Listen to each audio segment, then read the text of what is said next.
Ancient Egypt.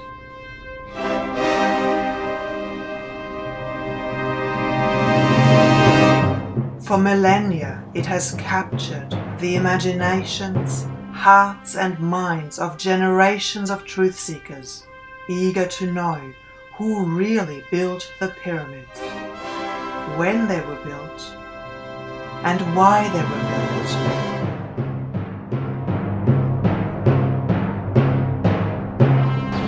This documentary series is comprehensive. It's the biggest documentary series ever made about ancient Egypt. This documentary series will not only rewrite the history of ancient Egypt, it will turn the history of the human race upside down. So come with me as we go down the Nile and we discover the truth beneath the sands of Egypt.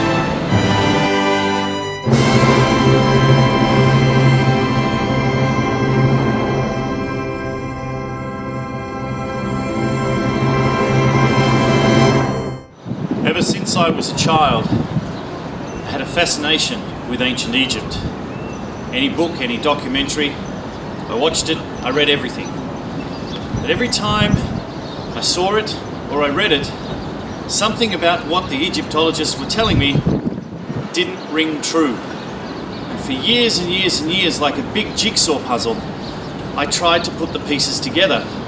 And I tried to put them together the way the Egyptologists had them. But the picture didn't make sense. And then I came to Egypt and I saw the evidence for myself. And the picture started to take a different shape.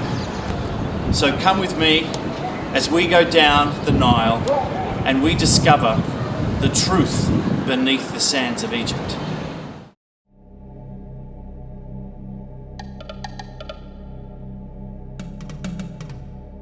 Landlocked between the lower dam and the high dam just south of Aswan is the modern island of Philae.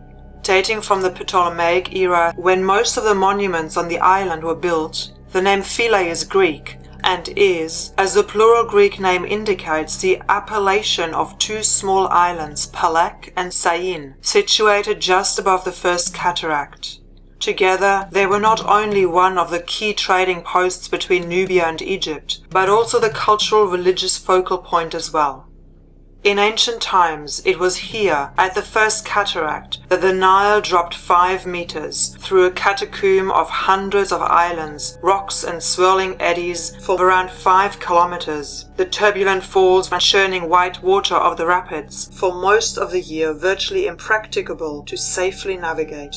Hence why as early as the 6th dynasty of the Old Kingdom, Pepi I cut at least one canal through the cataract to assist boat crews on their way to the calm waters above Philae, as did his son and successor Merenra. Later kings, such as the 12th dynasty pharaoh Senroset III, who reigned 500 years later, from 1879 to 1840 BC, also attempted to make the passage easier.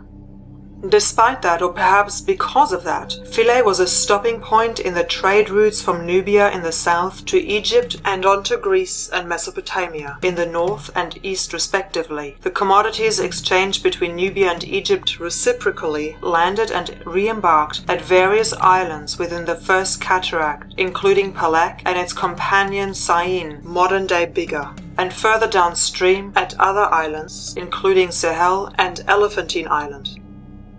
The Victorian Egyptologist Amelia Edwards once conjectured that the first cataract, which she called a rocky basin bounded by sand slopes on one side and the granite cliffs on the other, was the result of the Nile being diverted from its original course by some unrecorded catastrophe, the nature of which has given rise to much scientific conjecture. Some unrecorded catastrophe that was so massive it diverted the Nile from its original course. Is that possible? Well, of course it's possible. But when and what caused it? Dating back as far as 2600 BC, maybe even further, and because of the origin of the life-giving waters of the Nile being in the south, Egypt was conceived to begin or open at Aswan, which was originally known as Swenet, a name supposedly derived from the Egyptian goddess of childbirth. Or is there an even greater significance to the name Swenet? One that relates to the birth of the Nile itself, or to something even more profound, the birth of mankind, to the true origins of the human race. It was here during ancient times that the priests of Philae claimed that the source of the Nile lay beneath the rocks of Syene, modern-day Biga, where half the river rose to flow north and half to flow south. Now that's quite amazing. Why would they say that? Perhaps at some point half the river did flow north and half to the south, meaning the source of the river originally was, and could only have been, an outlet of a massive underground artesian spring.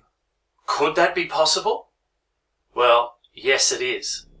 Recent studies from the British Geological Survey have indicated that beneath the sand and stones, Egypt has vast underground water reserves of 55,200 cubic kilometers. The extraction of this groundwater in the Western Desert during the Ptolemaic period 332 to 30 BC went so well it turned the El Karga oasis into a vast cultivable land.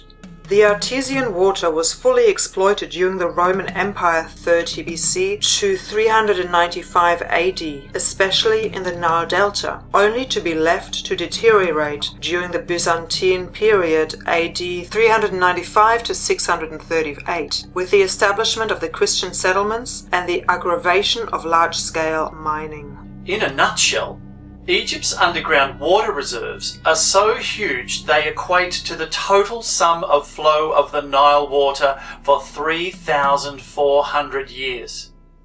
So, was there a major artesian spring surging to the surface somewhere adjacent to the island of Biga? If so, was the opening the result of some volcanic activity in the distant past? Perhaps now a defunct secondary vent, perhaps of the Campi Flegrei supervolcano that erupted around 35,000 years ago, and again 12,000 years ago? Did that eruption allow the groundwater to surge to the surface, say 35,000 years ago? And was that opening sealed by some later and more recent major geological catastrophe? Perhaps the eruption 12,000 years ago that changed the course of the river. Now, no one has really looked into this, but if there was such a geological upheaval, then it must have been enormous. And one can only wonder at the cause of the eruption, something we'll definitely get into in a later episode. But for now, was this the catastrophe that caused the extensive damage to all the Nubian temples upriver that we examined in detail in the previous 2 episodes? It very well could be. But of course, that would date these temples to around 10,000 BC. Is that possible? If it wasn't, then when did it happen? And will we find similar evidence in the temples on Philae? Who knows? Let's keep looking.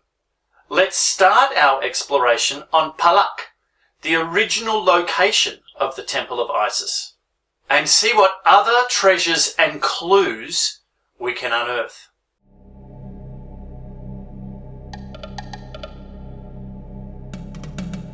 Once measuring about 380 meters from north to south and 120 meters from east to west, the island of Palak, meaning the remote place to the ancient Egyptians, was the original location of Philae and the Temple of Isis, and the main center of the cult worship of the goddess Isis. According to Egyptologists, it was the Seti king, Psamtik II, Neferibra, who introduced the cult of Isis into this area, sometime during the 26th dynasty, when he erected a small shrine on the island, sometime during his reign of 595 to 589 BC. A further small temple followed between 570 to 526 BC, built on a granite outcrop by the pharaoh Ahmose II, the 5th ruler of Egypt during the 26th dynasty. Ahmose means the moon is born, son of Nath, was the son-in-law of Pharaoh Apries, who was in turn the son of Psamtik II. What is interesting about Ahmose II, whose Greek name was Amasis, is that originally he was a commoner, a general in the army under Psamtek II, but who, because he was married to Cheded-nipjaroni II, the daughter of the pharaoh Apries and granddaughter of Psamtek II, became pharaoh when Apries died, his throne name being Kanem Ibre, meaning he who embraces the heart of Re. But more on that in a later episode, when we look at the royal bloodlines of the New Kingdom and beyond. Ahmose II took on the traditional pharaonic role of builder, with building projects at Philae, Elephantine Island, Edfu, Karnak, Abydos, Sohag, Koptos, Memphis, including 2 granite colossi and the Temple of Isis, and at numerous sites on the Nile Delta, including his tomb at Sais. He is even said to have financed the rebuilding of the Temple of Apollo at Delphi after its destruction in 548 BC. However, unfortunately, little or no remains of the 26th dynasty structure on Palak survive, yet they laid the foundations of the subsequent glorification of Isis on the island. Now this raises a few important questions. The first being, what happened to the Psamtek and Ahmose structures? And how do we know there were no structures that existed before those erected by Psamtek II and Ahmose II? Could they all have been obliterated by the huge calamity that caused the redirection of the Nile? Or was there some more recent catastrophe? I guess we'll just have to wait and see. Until 1972, having already been partly submerged by rising water caused from the building of the first Aswan Dam, apart from the remains of the mud brick settlement built on the raised section of the island, Palak was entirely covered with temples and other monuments. Its sides were steep, and on their summits a high wall was built that not only created quays and terraces that encompassed the island, but also protected the temples from the flow of the river and abrasive silt of the annual Nile floods. However, as we discovered with the Nubian temples in the previous episodes, because of the building of the High Dam between 1972 and 1980, the Philae monuments and temples were rescued by a massive international operation sponsored by UNESCO in cooperation with the Egyptian Antiquity Organization.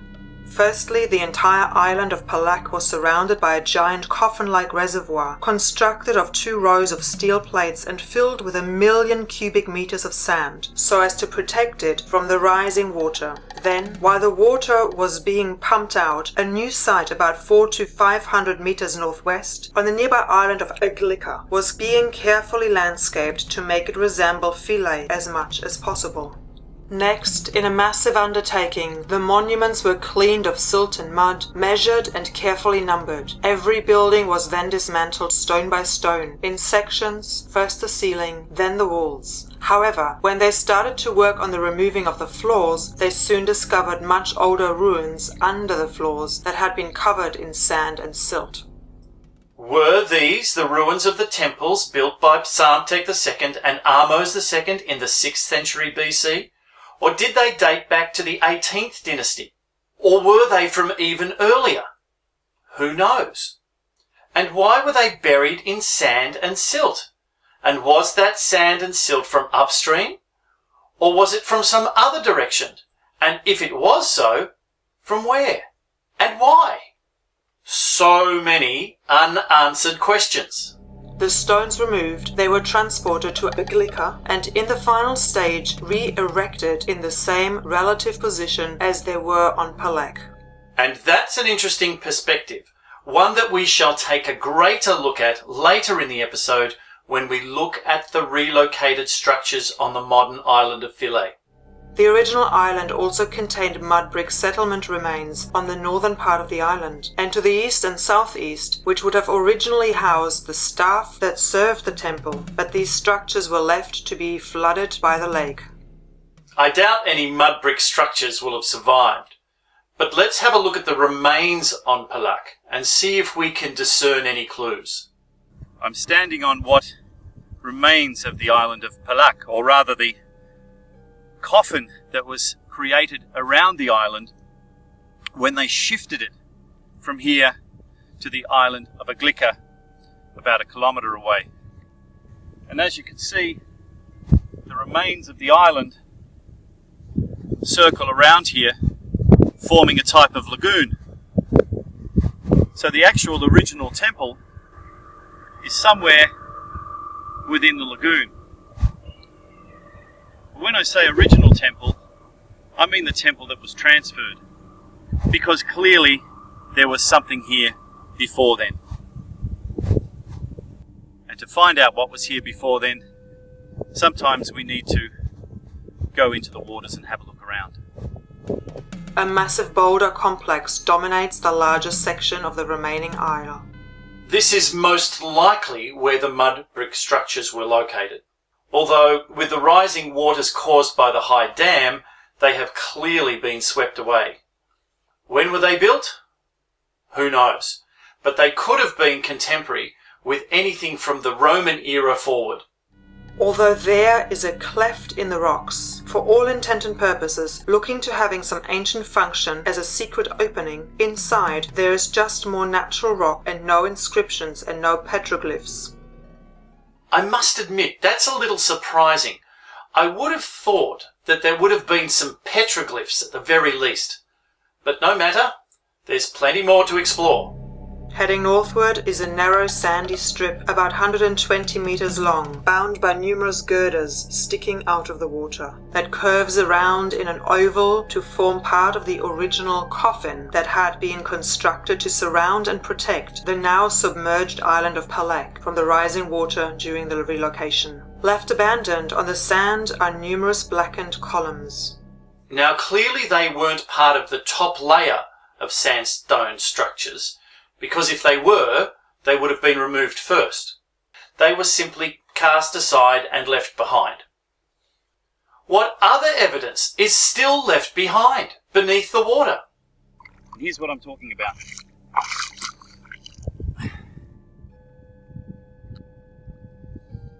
It's a piece of red granite. And yes, this whole area has red granite, but the temple was built out of sandstone. And this piece comes from underneath it. Now it could have been part of just the rock, but I think it's part of something else. And look what else I found. Just sitting here in the shallows, this rather extraordinary piece of rock.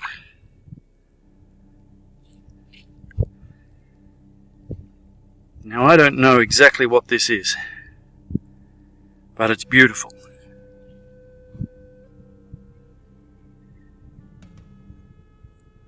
And there's more here. This is where the original Temple of Isis was located. And I think there's parts of it still beneath the surface. Clearly, these fragments are part of a much larger stone, or stones, that were brought here sometime in the past. Possibly as part of an ancient temple or statue, that were broken up in the course of the final stages of the relocation of the temples. I'm standing here on Palak, and you can see across the water some more ruins over there. That's the island of Biga. Now, according to the Egyptians, this is the origin of the primordial surge. This is where it all began, over here. And Osiris is supposedly buried somewhere over here, or most of the part of it. But you can see how close it is between the island of Palak, which was the temple of Isis for the women, and the island of Biga, which was the temples for the men. We might go have a quick look around.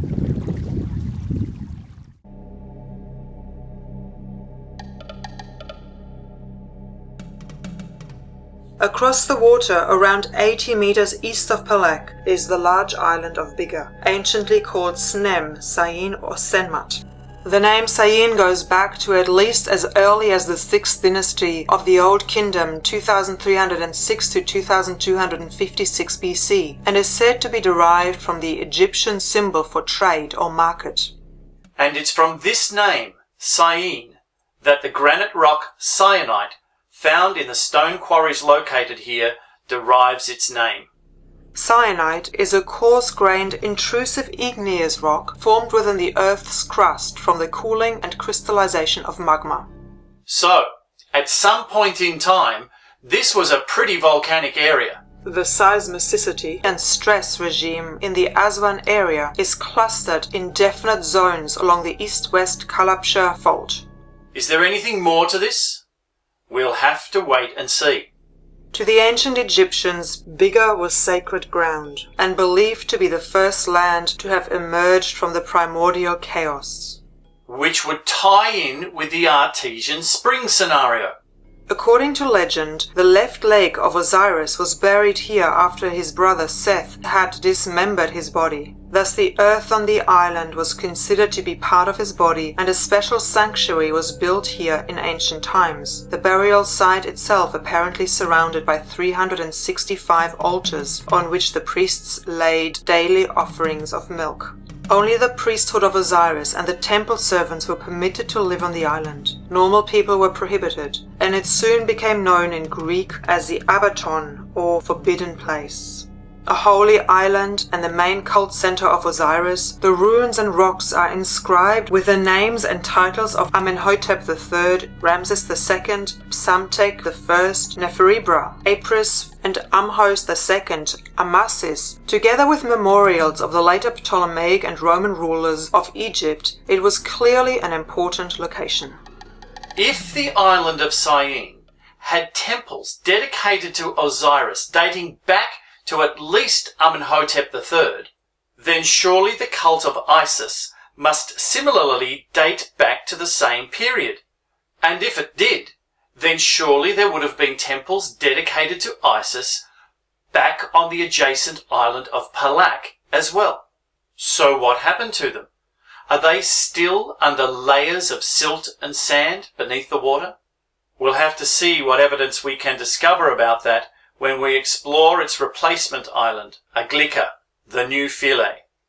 But what else can we glean from an exploration of Biga?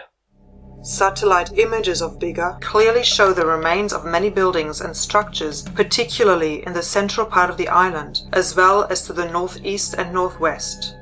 But to when do they date? Yes, some are modern buildings. But the ruins? Are they remnants from the Ptolemaic or Roman era, the 18th dynasty? Or are they much, much older? Very little remains of the temples on Biga. That's hardly surprising.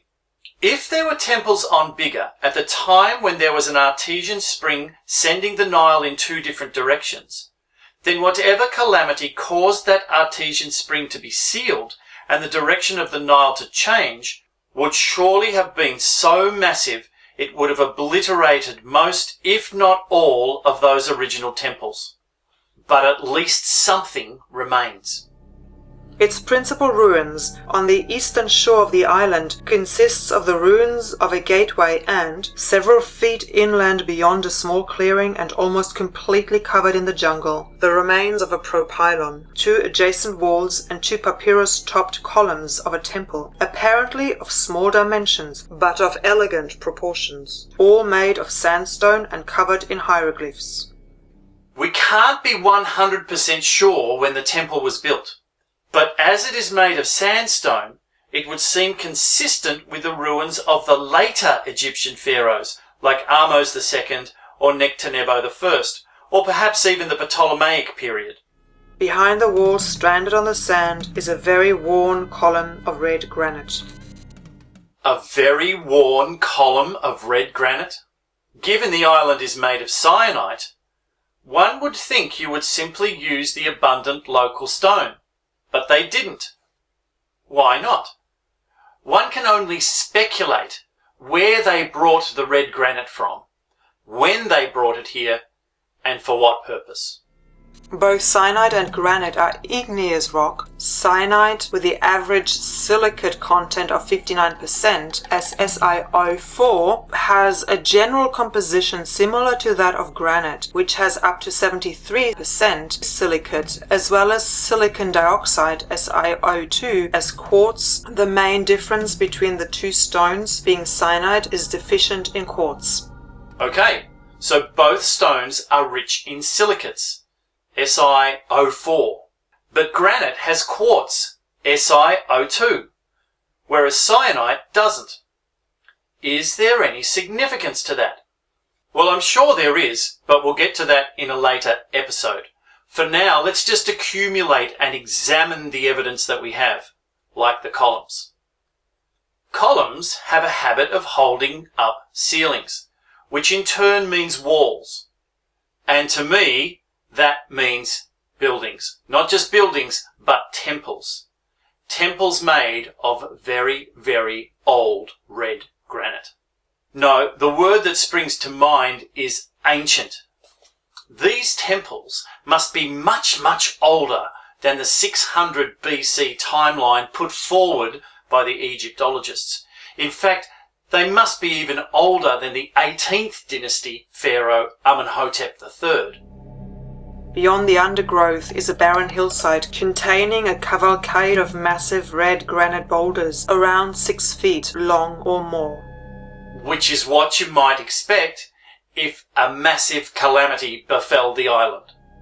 The boulders are possibly the fragments of 2 colossal granite statues as they look formed in some man-made way. There are not really any discernible polished flat surfaces, curves or edges indicating that they were part of a temple or statue.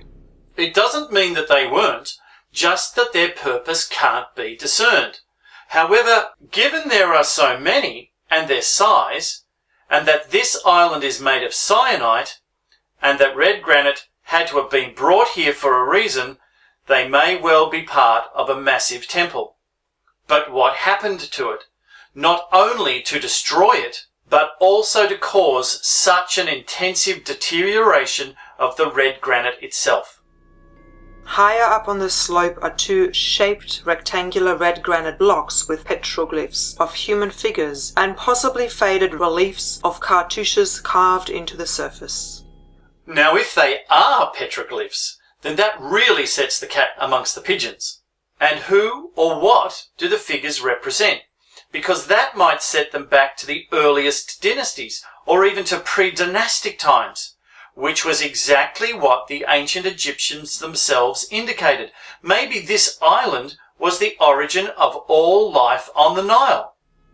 The eastern part of the island also contains a man-made cave dug into the natural bedrock. Though when it was excavated and what's inside is anyone's guess, and I wasn't allowed to go exploring. Beyond the cave on the cliff face are even more petroglyphs carved into the walls of the cliff. And these images could potentially date to any time in the past. Despite all this evidence, Egyptologists put forward the theory that Syene, modern-day Biga, remained outside the normal development cycle of temple building and growth, and that it was the adjacent island of Philae that was developed instead. Now that doesn't make sense to me, no sense at all, because clearly at some time Biga, as the burial place of the left leg of Osiris, was far more important than the temples on the adjacent island of Palak. What if the temples were destroyed by the ancient calamity that diverted the course of the Nile and were just never rebuilt? And the rebuilding happened later, during the resurgence of the cult of Isis on the adjacent island of Palak. Perhaps we'll find answers just across the water to the north, on the island of Aglika, the new Philae.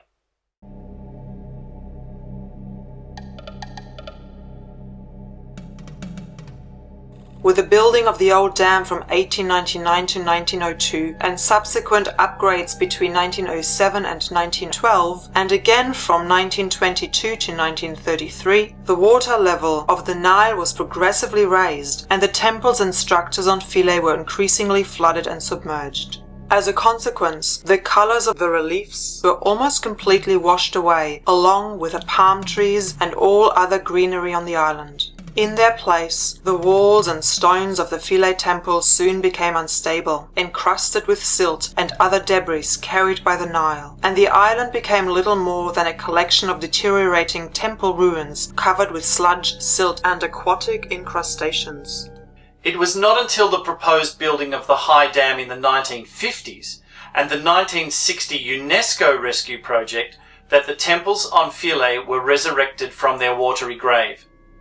Relocated from Palak between 1972 and 1980, although there are some older structures, most of the current structures on Philae Island date from the 3rd and 2nd century BC, especially from the reigns of Ptolemy II, Philadelphus, Ptolemy V, Epiphanes, and Ptolemy VI, Philometor, with the other ruins containing many traces of later Roman work dedicated to Amun and Osiris.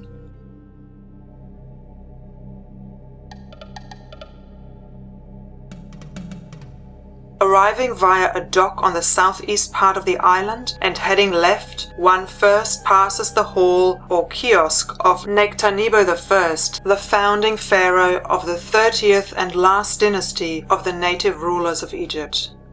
Already, we're back at least 100 years earlier.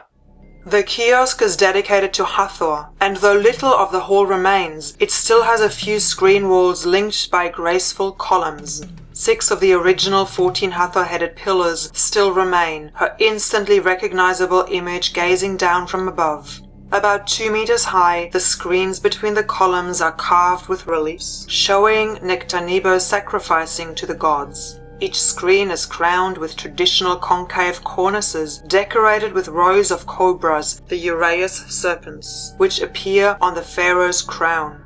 If this temple was built in the 4th century BC, then either Hathor was some really weird-looking goddess, or they had reproduced her exactly as they had centuries before. Did her image really remain unchanged for so long? Or are these columns part of a much older, much earlier construction? The main entrance to the hall has a large rectangular block of black granite as a step, and the side entrance also has a large block of red granite laid across the floor. Now I know granite doesn't wear that easily, and it would be a logical choice for a high traffic area. But why use granite steps here, when everywhere else normal sandstone steps sufficed? And this is not the only place I've noticed this. You'll never guess where else I've seen it. Less than 3 kilometers from the Vatican in Rome, at Piazza della Madonna di Loreto in the Rione Trevi, is Chiesa della Madonna di Loreto al Foro Triano, or Santa Maria di Loreto, a 16th century confraternity church dedicated to the Blessed Virgin Mary under her title of Our Lady of Loreto. Located just across the street from Trajan's Column, near the giant monument of Vittorio Emanuele II, it is the smaller of the 2 landmark domed churches to the northwest of the Fori Imperiali. And right at the entrance, in fact the very first step, is a long block of red granite. Why? Just a coincidence? Perhaps. But what if it's not? Maybe it's purely ornamental. Or perhaps ceremonial? Or does it have some practical purpose? And where did it come from? Aswan? If so, why? After the Jubilee of 1500, the Association of Bakers, Sodalizio del Fornei, received permission from Pope Alexander VI to build a church at this site, atop an earlier 15th century chapel, which contained an icon of the Virgin of Loreto. Hence, the church retained the icon and acquired the title. Pope Alexander VI, otherwise known as Rodrigo de Borgia, the father of Cesare and Lucrezia Borgia, and one of the most controversial popes in history. He was born in the territories of the Crown of Aragon in Spain. Is that significant? If so, why? We'll find out the significance in a later episode. And what happened to the original 15th century chapel? And was the granite step part of that original chapel, or was it a later addition by and for the Pope? We know the early Romans, Augustus in particular, shipped many obelisks made of red granite back to Rome. Is there a connection? Who knows? But for now, let's keep exploring, because you never know what we might discover. Through the side doorway into the rear or southern outer wall area to the right of Nectanebo's hall are 2 rows of bas-reliefs depicting the first emperor of the Roman Empire, Augustus, or his stepson and successor Tiberius, offering gifts to the gods. Clearly, these are not of the same period of Nectanebo I. In fact, there's potentially a 400-year gap. This complex was built by the Ptolemies on the order of Alexander the Great. So what we're seeing really dates to 300 BC, sometime around there. And everything here is made of sandstone. And that's a clue, because if something's not made of sandstone, then it's something that's been left over from whatever happened to the original temple for Alexander to order it to be rebuilt. So this is not the original temple, this is a rebuilt structure. Let's go and see what we can find.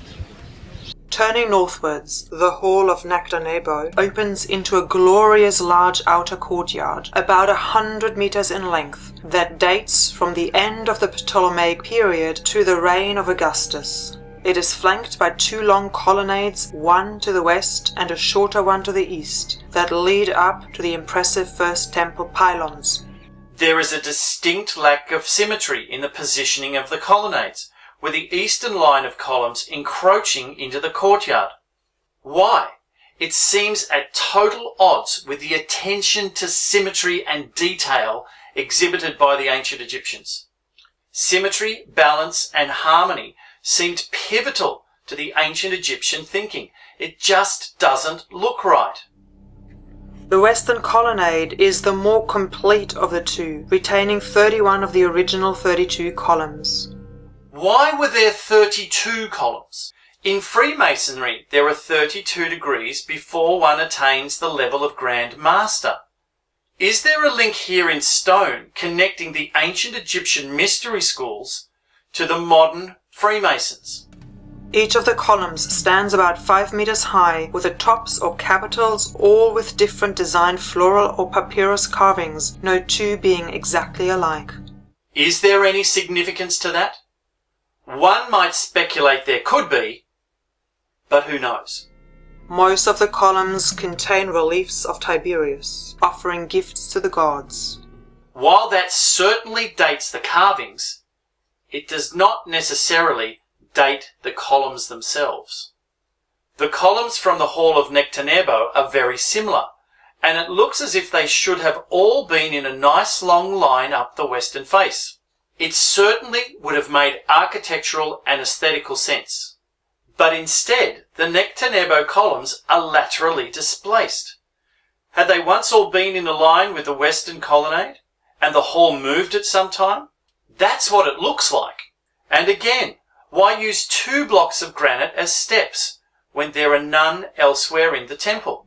Running alongside the western columns and originally looking towards what would have been the island of Biga, the outer western wall of the western colonnade, also built by Nectanebo I, is pierced with windows. Above them, what sections of the roof that remain between the western colonnade and the outer wall are decorated with stars and flying vultures. The use of stars I can understand, but vultures? As I've said in earlier episodes, that's harder to comprehend, but I might have an idea, which we'll get to in a later episode. About a quarter of the way along the wall, a subterranean staircase leads down to the water and a small nilometer, a device used to measure the level of the annual flood and thus the level of taxes to be paid.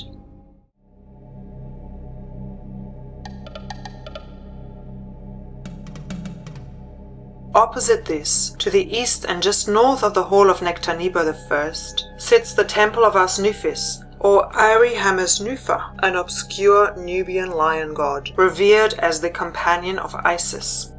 Most probably built by Ptolemy IV Philopator and extended by his son Ptolemy V Epiphanes, the walls of the Temple of Asnuphis are ruined in some places, but most of the remaining reliefs have representations of both of these two pharaohs depicted before Isis, Horus, Unifa, one of the names of Osiris, and other gods including Horus the Elder, Nephthys, Khnum, Satet, Anuket, Asnuphis, and Tefnut. So what caused the damage? And when? Most certainly it was around or after the reign of Ptolemy V, that being 205 to 180 BC. But exactly when And why? Who knows? We shall have to keep looking for more evidence. From the temple of Asnuphis, the eastern colonnade, with its 16 columns, stretches up towards the first pylon. Only 6 of the columns have been completed. The remaining 10 have roughly hewn, unfinished capitals. This is unusual in so many ways. Not just the number of columns, but the fact that they were unfinished. What happened to interrupt their completion? And when did it happen? Did it happen during the rule of Nectanebo in the 4th century BC? Or 200 years later, during the reign of Ptolemy V? If they'd been erected by Nectanebo, then surely they would have finished by the time of Ptolemy IV or V. Conversely, if they were erected by Ptolemy, which one it doesn't matter, then surely they would have been completed by Augustus or Tiberius a further 200 years after that. Or were they erected and left unfinished during the reign of Tiberius? And if so, why? In the wall behind the east colonnade, which is again partly roofed, sit 5 doorways which lead into the various chapels, including the ruins of the Chapel of Mandulis at the south. Not much to find there, I'm sorry to say. Or is there? Mandulis was a sun god of Lower or Northern Nubia. His name in Egyptian inscriptions is Merwal, sometimes shown in the form of a hawk, but with a human head. He is usually depicted wearing an elaborate headdress of ram horns surmounted by high plumes, sun discs, and cobras. Sun discs, plural. Could there be some significance to that? We'll find out in a later episode. But let's press on.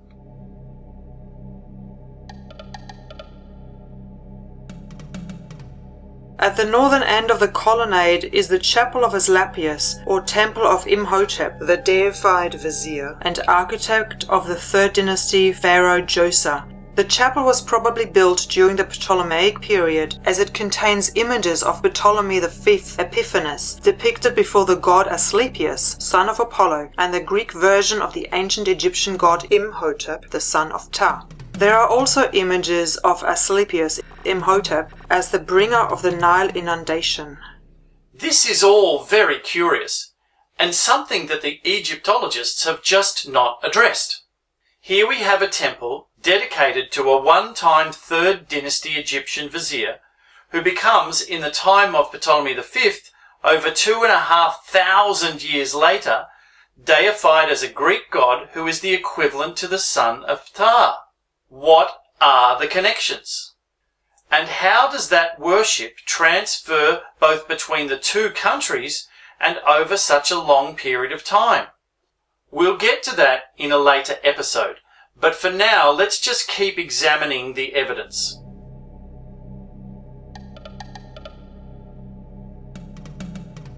Just north of the colonnade, standing at least 7 meters high and decorated with depictions of the pharaoh being led forward by Isis, is the massive gate of Ptolemy II.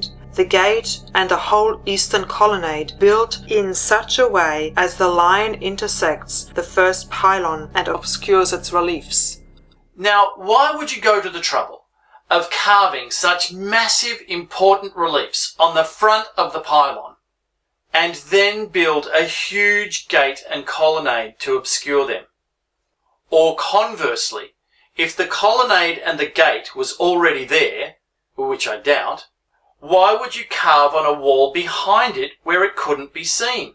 The most logical explanation is that the gate is not where it originally was located. The whole line of eastern structures looks like it needs to be pushed back eastwards another 20 meters at least. Then the gate of Ptolemy II would make sense, leading straight out of the courtyard and on towards the kiosk of Trian, which sits on the eastern side of the island. So far, Philae seems to be a perfect metaphor for the official history of Egypt. All the pieces seem to be there, but they're not in the right places, and they don't match the picture we are being presented by the majority of Egyptologists. If this was how the pieces lined up before the temples were moved from the island of Palak, and photos from the 1890s suggest that is the case, then the answers have to be further back in the past. When were they moved? By whom and why? Was it after the Ptolemaic era? The evidence seems to point in that direction. So it had to be sometime between, say, 550 AD and 1800 AD. But when? And why? What if something was built on the elevated mound after the Ptolemaic and Roman eras? What if, in building these buildings, those responsible shifted the whole eastern colonnade westward to accommodate it? And then, what if some geological or natural event, like a massive flood or even a tsunami, washed over the island, covering the building? Then, what if over time the populace returned and built mud brick buildings on the mound? If that were the case, and it makes sense, then whatever was there is possibly still there, buried beneath the silt under the water on Palak. So, what lay beneath the foundations? And why didn't the UNESCO rescue team dig below the mud brick buildings? Did they just assume there was nothing there? Or did they dig, and did they find something else? If so, then why didn't they relocate it? Why didn't they announce it? What are they hiding, and why are they hiding it?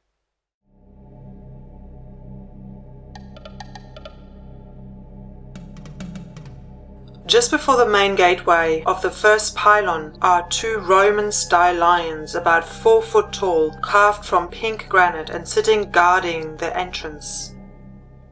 The carving is so basic and un-Egyptian. This is the sort of discrepancy I'm talking about. There are two red granite lions here that are very, very worn. Now this red granite just does not seem to belong to the sandstone that's behind me. It's much older, and even the style of these lions, it's almost Osirian. So that takes it way back before 300 BC. Maybe the Egyptologists are wrong. Maybe it's not Roman. It looks more Assyrian. This and this don't go together. Maybe the old weathered appearance is telltale evidence of them being even much older than that. Maybe rather than being Roman, they relate to the age of Leo. That would put them back to around, say, 10,000 BC. Could they be remnants from a much earlier time? The lions sit either side of the portal in front of the spaces where two 6-meter obelisks once stood. Originally erected by Ptolemy VIII, the eastern obelisk, measuring 6.7 meters tall and weighing 6 tons, was discovered on its side half buried. It is dedicated by King Ptolemy, Euergetes II, and 2 Cleopatras, his queen, who authorized their priests of Isis on the island of Philae to erect it, and its pair as a perpetual memorial of exemption from taxes. Its western counterpart badly damaged, with only about a third of it remaining. And beside them, an obelisk, which is also very, very worn. Both obelisks were hauled laboriously off to England in the 1820s, Souvenired in the 19th century by the British consul Henry Salt for his mate Ralph Banks, and erected in Banks Garden at Kingston Lacey in Dorset, where they now reside. Personally, I think it's high time that not only were all of the obelisks and statues removed from Egypt returned to their place, but also those in the Cairo Museum. But that's another story. Let's stay focused on our main objectives. Let's see what else we can find. North of where the obelisks once stood is a massive pylon 18 meters high and 45 meters wide. Although there are some references that indicate it was built by Ptolemy V, whilst others claim it was Ptolemy XII, the general consensus amongst Egyptologists is that the structure was begun by Ptolemy II and finished by Ptolemy III. Set at an angle to the rest of the temple that follows, the first pylon consists of 2 towers with grooves in the stone, presumably for the insertion of flagpoles or some other sort of ceremonial artifact. Set at an angle to the rest of the temple? Just like at Kalabsha with the Temple of Mandulus. Was it simply because they didn't have enough space? I doubt it. Wouldn't it be more than a coincidence if the angle of difference between the respective first and second pylons was the same for both temples? Even more so if the alignment of the first pylon of each with the sun was the same. But as both temples have been completely relocated, I doubt if we're ever really going to know. On the front of the eastern tower stands a massive figure of Ptolemy XII, like Nama, nearly 3,000 years before him, grasping a number of his enemies by the hair in preparation to smite them with his raised club. Here is a classic example of misdating.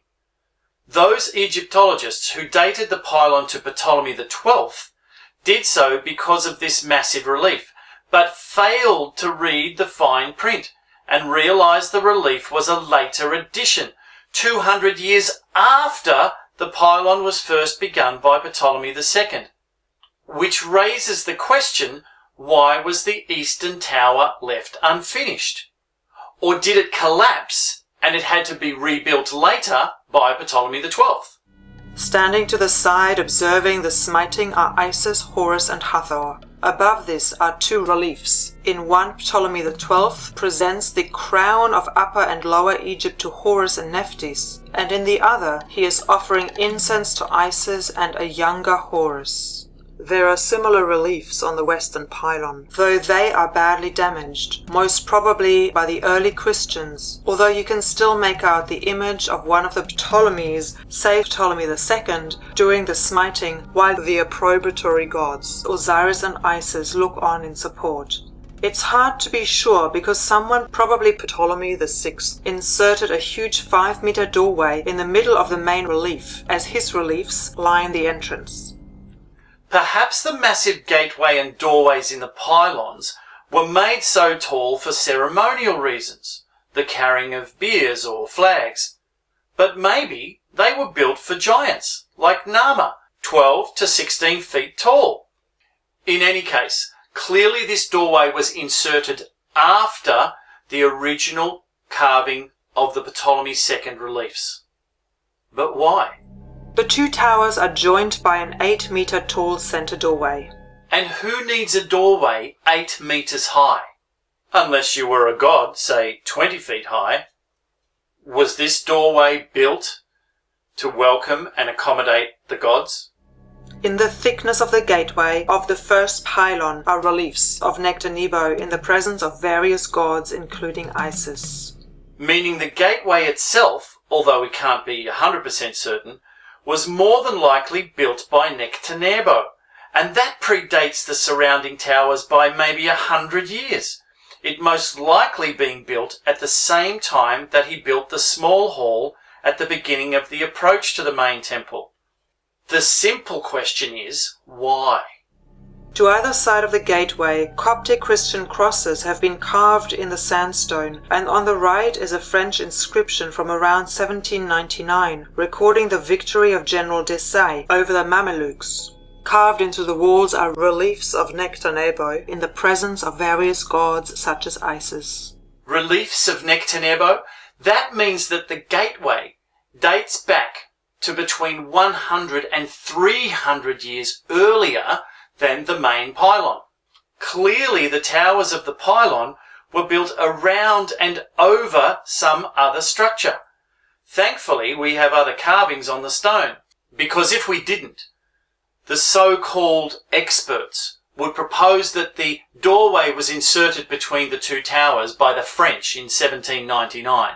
This was as far as the average peasant was allowed to go, a general worshipper not permitted any further into the sacred temple than here. The priests would meet them at the gateway and receive their offerings. Stepping through the gateway and beyond the first pylon, one enters the forecourt of the temple, surrounded on all sides by structures. To the south is the rear of the first pylon, which contains additional reliefs, one of Ptolemy XII, standing before Osiris, Isis and other deities, and others of sacred boats, or basques of Isis carried in procession by the priests. To the west is the Mamasi, or birthhouse, to the east a 10-pillared colonnade, and to the north the face of the second pylon and entrance to the main temple of Isis. Some Egyptologists suggest the Mamasi was built by Ptolemy VI as the doorway in the western tower of the first pylon, supposedly built by him, leads straight through to it. So we would think that logic tells us that the Mamasi was most likely built by Ptolemy VI, right? Maybe not. Others suggest that while the Mamasi was started by Ptolemy VI, it was later expanded by Ptolemy VIII, Euergetes III, while others propose it was built 200 years earlier by Nectanebo I and expanded by Ptolemy II and III. So logic is not what it appears to be. It goes to show that definitive facts are few and far between, and that a lot of Egyptology is basically just guesswork. Even though the concept of birthhouses may have originated 1200 years earlier in the temples of Dea, El-Bahari and Luxor with the divine births of Hatshepsut and Amenhotep III, the birthhouse became an essential feature of many temples built during the Ptolemaic period. But the Egyptologists don't really know. They're just postulating from the evidence. Dedicated to Hathor Isis in honor of the birth of her son Horus, and fronted by a small hypostyled courtyard of 4 columns, the Mamasi is surrounded on 3 sides by porticoed colonnades, all of which have typical floral capitals surmounted with Hathor's head at the top. The columns, walls and screens between the columns are covered with reliefs and inscriptions related to midwifery and depict Augustus, Tiberius and various Ptolemies 6, 8 and 10 in the presence of various gods. Inside is a succession of 2 smaller antechambers leading into the inner sanctum. On the walls in the sanctuary are reliefs depicting the falcon-headed Horus, wearing the double crown and standing in a thicket of papyrus, wandering in the swamps of the delta. There are several other reliefs, including scenes from Horus's childhood, most notably below that scene Isis carrying the newly born Horus in her arms, surrounded protectively at all times by the gods Thoth, Wadjet, Nekhbet and Amun-Ra. In other scenes, Isis is suckling Horus amidst the marshes. Since the time of Hatshepsut, every pharaoh, to certify through rituals their divine birthright and descent from the gods, has used the birthhouse to confirm their right to rule Egypt. And that raises a very interesting point about the birthright of the pharaohs. And who was the legitimate ruler? An issue we will get right into in a later episode when we look at the lineages of the 18th to 21st dynasties of the New Kingdom. Beyond the Mamasi, leading westward down to the Nile is a second longer Nilometer, one of the few ancient Nilometers remaining in Egypt, which was used to measure the Nile flood in ancient times. Being where it is, one might speculate that this was for the exclusive use of the priests. And I might be right. But speculation is a long way from proof. The right or eastern side of the forecourt is adorned with a graceful gallery of 10 columns, similarly carved with floral palm leaf capitals. They support a corniced ceiling bearing a row of uraeus serpents. According to inscriptions on the wall behind the colonnade, it was most likely built by Ptolemy VIII, Euergetes II, but there are also reliefs on the walls depicting Ptolemy VII before the gods. It just goes to show you that you can't necessarily date the building of the structure to the inscriptions that are on it. Before the columns, in the southeastern corner of the inner courtyard, sits a large shaped and polished block of red granite, the altar of Tahakwa. It is supposedly the earliest evidence of structures on the island, dating to King Tahakwa, the Nubian king of Napata, and second last pharaoh of the 25th dynasty. Some Egyptologists would have us believe that the known history of Philae doesn't go back beyond that, not beyond 690 BC, and that the rise of Philae didn't happen until the Ptolemaic and Roman eras. But that doesn't ring true, especially when the ancient priests believed that the island of Palak had a far longer history. Besides, who builds an altar without a temple around it? Here's more about what I'm talking about. This is a red granite altar of some sort, very stylized, very worn, with cartouches and inscriptions on the front of it that are not consistent with the technology required to make this. These have literally been scratched in. Now, the Egyptologists have dated this piece based on these cartouches, and I think that does not make sense, because this is clearly a later addition to these stones. And this stone doesn't belong in this temple. There has to be more evidence, more blocks. And there are. In relocating the temples, the UNESCO removalists found about 18 blocks dating to the period of Tahakwa, which they say were probably used to build a small shrine. So where are those stones now? And what if they were part of something bigger, something much bigger and much older? The granite altar seems totally out of place, not just with the stone temples of the Ptolemaic period, but with any of the dynasties progressing further back in time. The use of granite seems a whole different kettle of fish. But with Tahakwa, we are now at least back to the 7th century BC. But not for long. Behind the column are 6 doorways that run along the eastern wall. The first 5 are small, human-sized doorways that lead to small annex rooms, each 2 stories high, probably used for various purposes, such as storing religious equipment and preparing incense, housing the sacred books and perhaps the priestly regalia.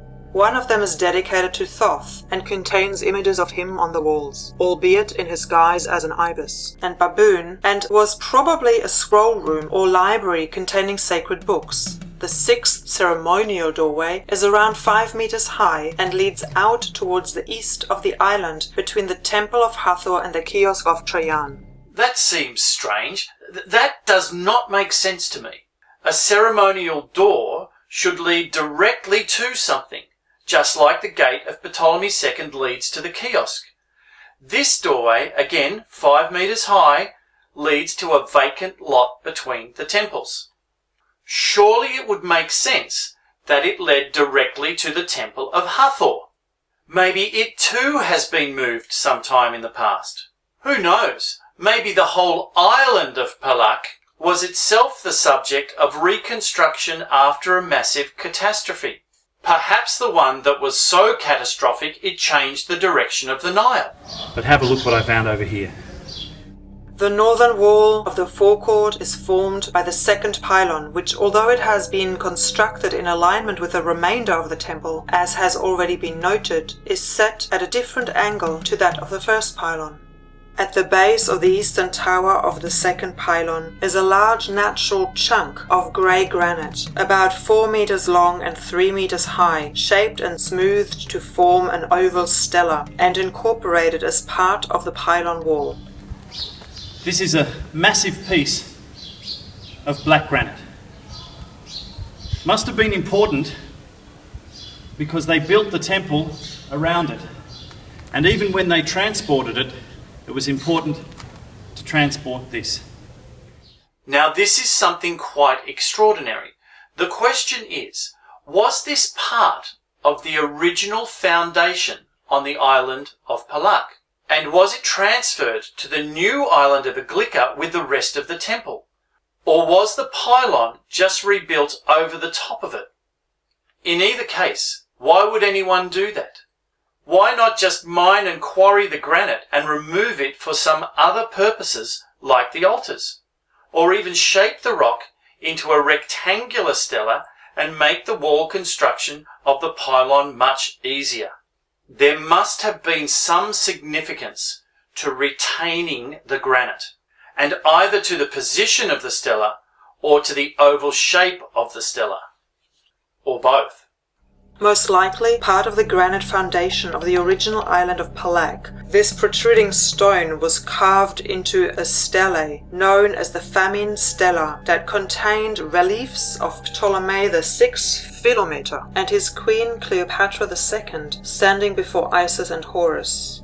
Below them is a 6-line inscription made by Ptolemy VI in 157 BC that refers to the grant of the dodekashoinoi made to Isis, dodekashoinoi being a Greek word for the 12th shoinoi, a shoinoi equaling about 7 miles. Presumably, this meant that the grant of land extended for about 84 miles along the Nile River and included the arable land. It also brought the priests of Philae into parity with those on Elephantine Island, several miles downriver. Actually, the so-called Famine Stela, although it supposedly was transcribed in Ptolemaic times, relates to a terrible famine that afflicted Egypt during the 7 years of the reign of the 3rd dynasty pharaoh Djoser. That's 2,500 years earlier. The famine occurred because Djoser was supposedly failing in his responsibilities to appease the god Khnum, and this negligence was causing an insufficient level of the Nile flood to irrigate Egyptian farms. Imhotep, being at that time vizier to Djoser and having vast knowledge of such things, was successfully able to counsel Djoser on placating Hapi, the god of the cataract at Biga, thus allowing the Nile to return to its usual flood level and thus end the famine. The Famine Stela states that the king decreed that large tracts of land on both sides of the river stretching from Elephantine south should be given to Khnum's temple, along with 1/10 of all the produce and livestock raised, as well as taxes on caravans and gold mining. There's something incredibly powerful about this stela. Not so much what's on it, but where it is. This piece does not belong to this temple. It is clearly from an older period. Whether the hieroglyphs have been put on after the initial time or not is uncertain. It makes no real sense where it is, but it was clearly important enough for Ptolemy VI to scribble all over it. Was he the one who actually cut it into shape? Or was it done way before he came into the picture? Clearly, the stela existed before the second pylon was built. But was it on Palak or was it on Aglika? Logic dictates it was moved from Palak, because if it were already on Aglika, the relocation of the pylon would have been adjusted so as to avoid the stela. Overarching the Famine Stela is the broad vulture-winged disc with 2 cobras or Uraeus serpents emerging from it, their images easily discernible and relatable. Now it's got the winged disc up the top. This powerful image dominates not only the stelae of ancient Egypt, but also its temples. The winged disc not only dominated the stela and the temples of ancient Egypt, it dominated the entire world and the thinking of the ancient Egyptians, and it has massive implications over the domination of the modern world. But what does it actually represent? Yep, I'll get to that in a later episode. But was all of this added to it at some later stage? It doesn't matter. What matters is the granite was so significant that it was left in place and not bulldozed away to make a nice flat wall. It tells us there's something about granite that the ancients knew about that maybe we're not aware of. We don't know what the function of this was, but clearly granite has some significance. There is also an identical decree to that on the Famine Stela, on a boulder further downstream on the island of Sahel, stating that as early as the 3rd dynasty, King Djoser gave them the country from the first cataract to the island of Dera. We will take a look at it in the later episode, but that's over 2,500 years difference. Now we know that Alexander the Great ordered the rebuilding of the temples in 332 BC.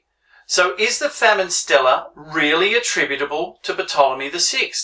Or was it usurped by him from the time of Joseph after some catastrophe required the rebuilding of the temples?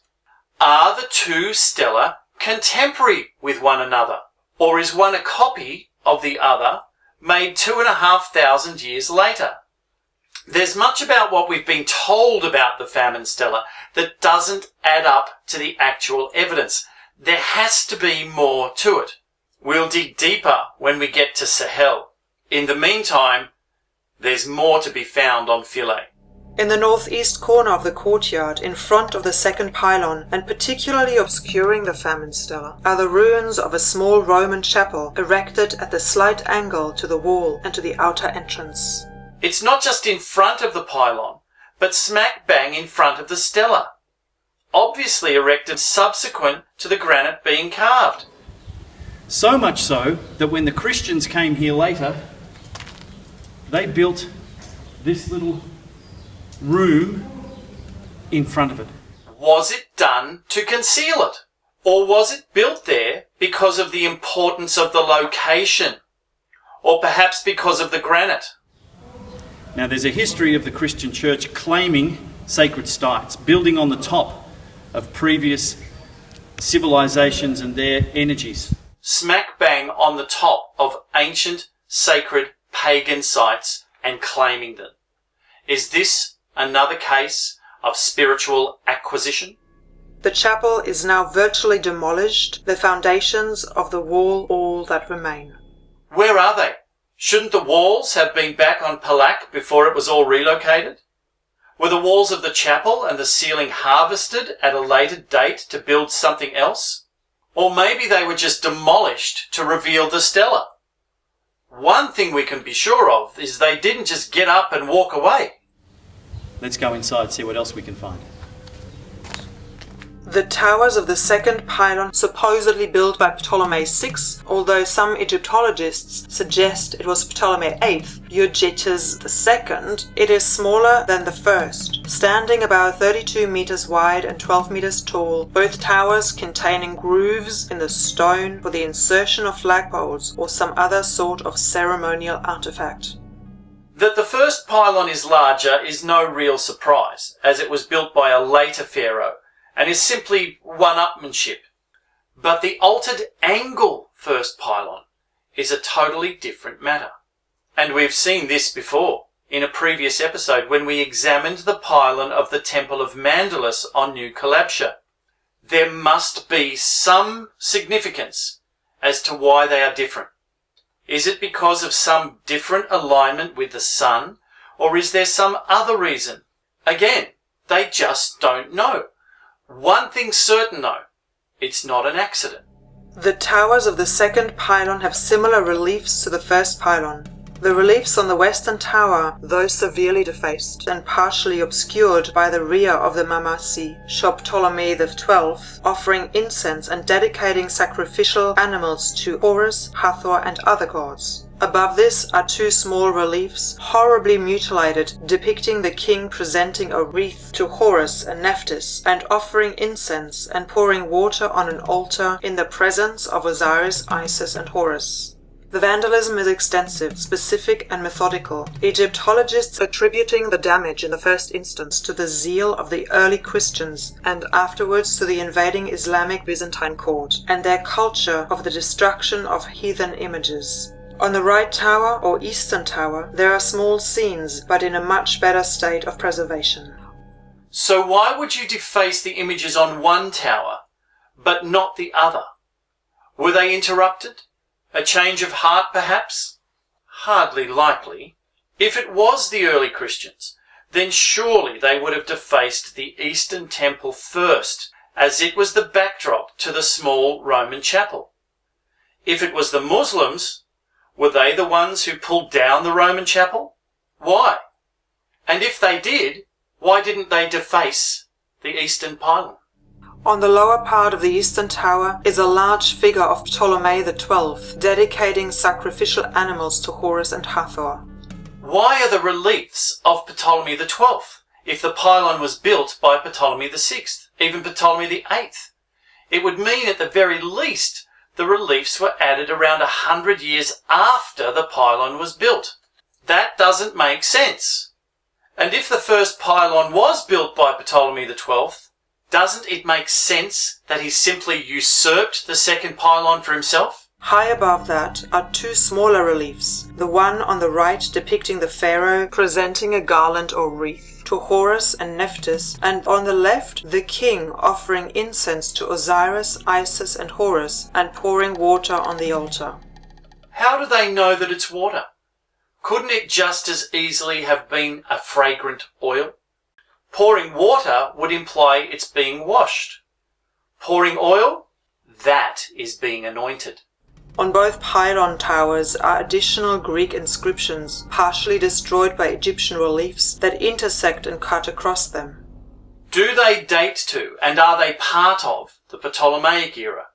If so, why do the Egyptologists say that the Egyptian reliefs intersect and partially destroy the Greek inscriptions by cutting across them?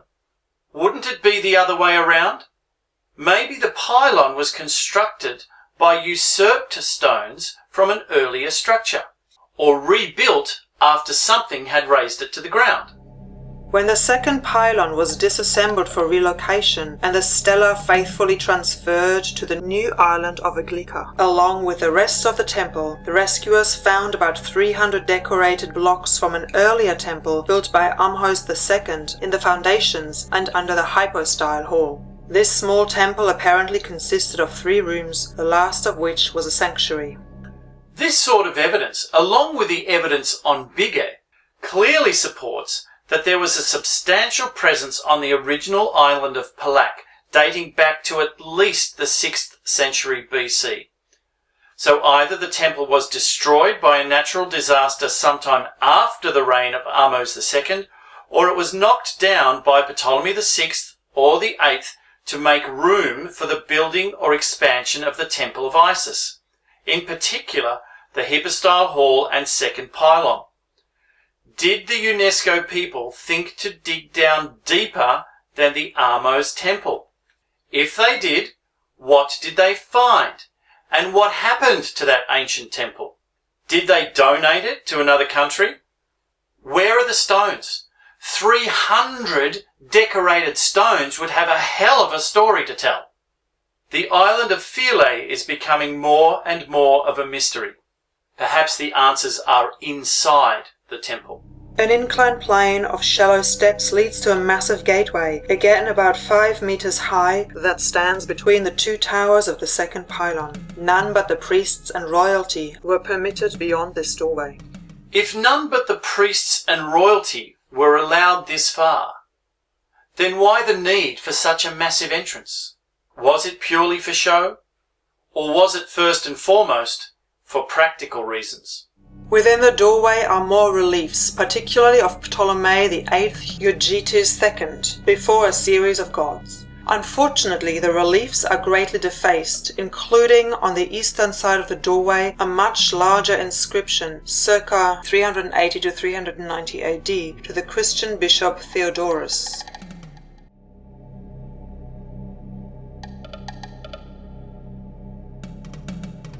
Beyond the second pylon, and before the Temple of Isis, the largest and most important temple on the island of Philae is the hypostyle hall. Although not particularly large, it originally was an open inner courtyard without a roof, but with a colonnade on the east and west sides. It is now fully encircled by walls on all sides, the towers of the second pylon forming the back wall. In the northern face of the western tower is a small doorway, followed by a staircase that leads up into the pylon and across the central doorway into the eastern tower. On the walls are some very faded early Christian paintings. Further on, passing through the doorway into the eastern tower, is a small chapel from the Roman days, now in a sad state of disrepair. On the back of the eastern tower, Ptolemy stands in all of his glory before Amun, Mut and several other gods.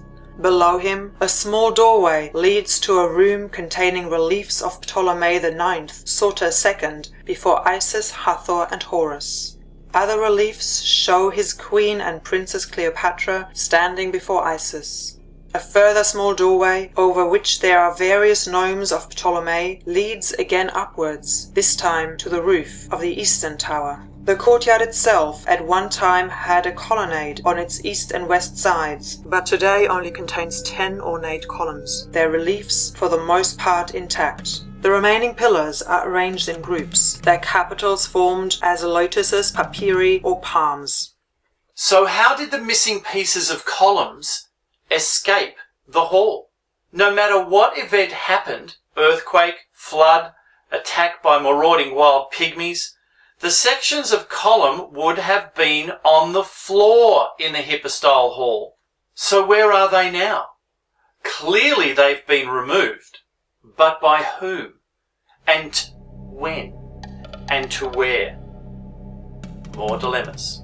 The little courtyard at the entrance is separated from the vestibule beyond it by screen walls uniting 4 columns in pairs, behind which 4 more columns help to support the roof of the hall. Above the columns, the ceiling section connecting with the walls are decorated with stars and flying birds, representing different protective deities, as well as the barks or ships of night and day, and the vultures of Upper and Lower Egypt. The walls supporting the ceiling are covered in reliefs depicting the pharaoh in battle or making offerings to the gods, and contain smaller side doors that lead to small rooms most likely used for preparing and bringing offerings into the halls.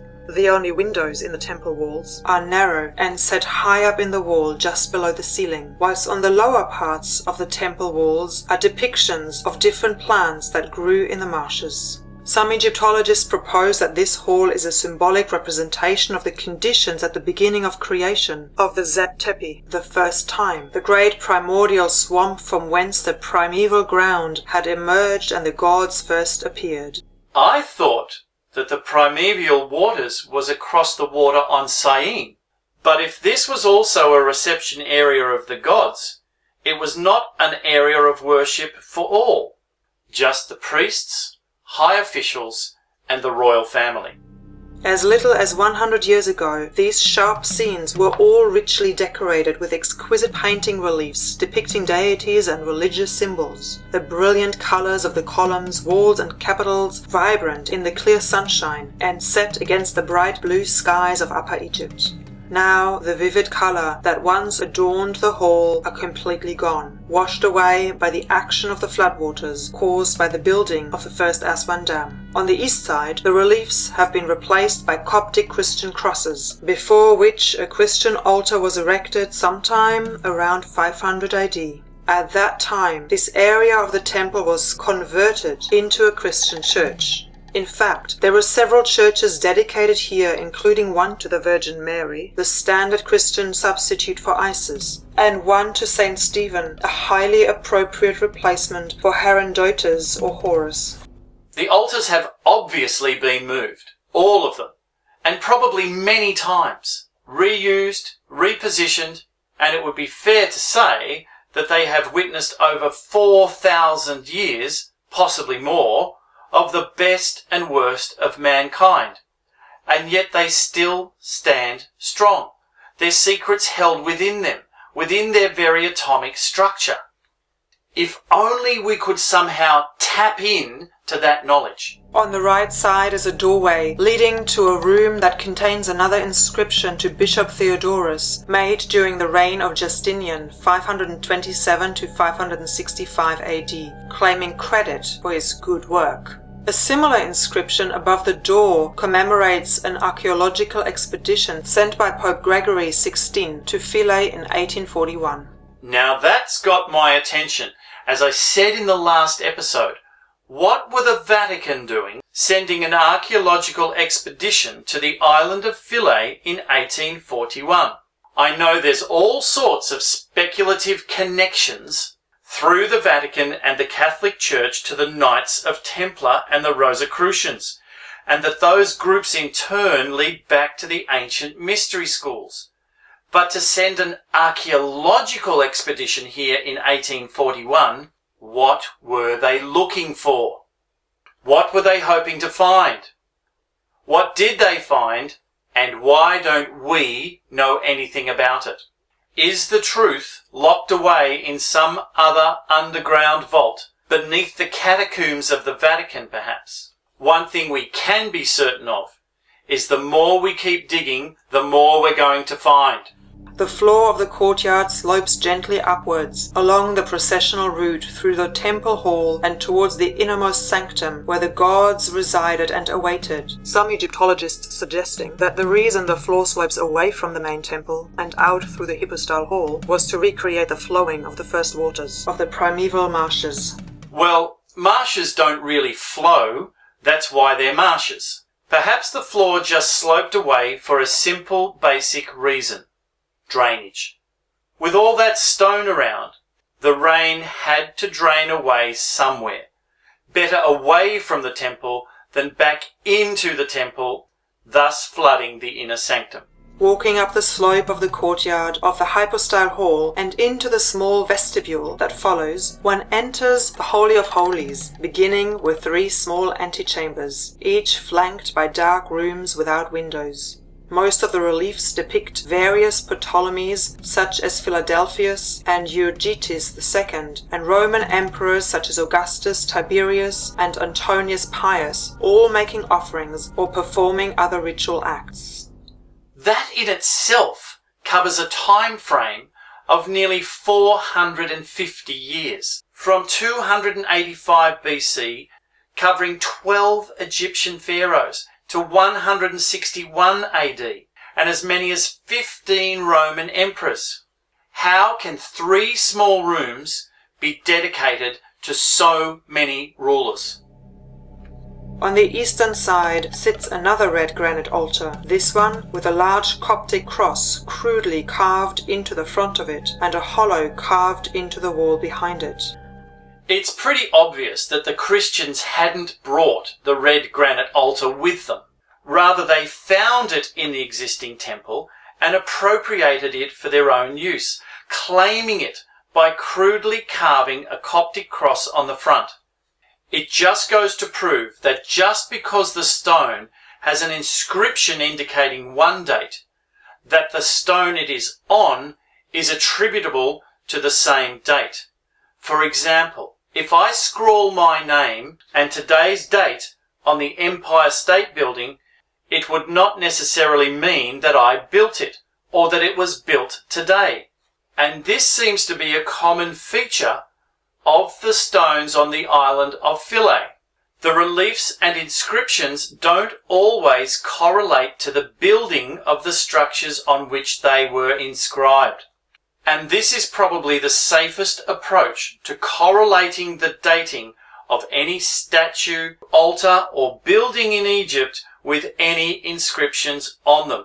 While they may be contemporary with one another, it is more than likely that they are not contemporary of the same period. What is more likely is that the Coptic altar here in the antechamber is contemporary with the one in the previous court, and thus from at least the Tahaqua period 1,000 years earlier, maybe even more. But why did the Christians claim the red granite altar rather than carve their own out of the syenite? One thing that we do know belongs to the Christians was the hollow carved into the wall behind the altar.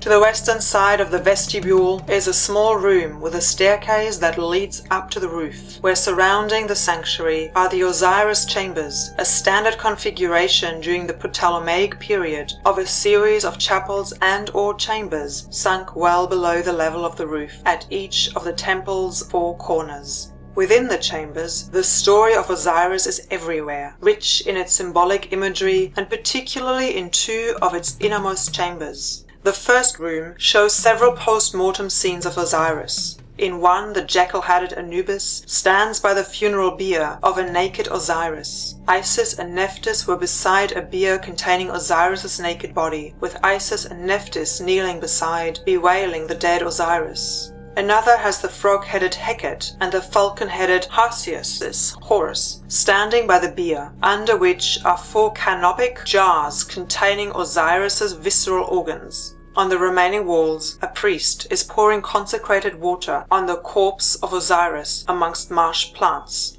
The first room also has its own vestibule containing ritualistic scenes relating to the collection of Osiris's sacred limbs. Descending slightly into the next room, Osiris is seated in the form of a bird, while before him Hapi, the Nile god, offers libations of milk to the soul or Ba of Osiris. In the following room is a relief of the falcon-headed mummy of Osiris, whilst in the final room the god Shu and the emperor Antoninus, who built the room, stand before Osiris and his two sisters, Isis and Nephthys. That all seems fine, except for the final room. That seems totally out of place.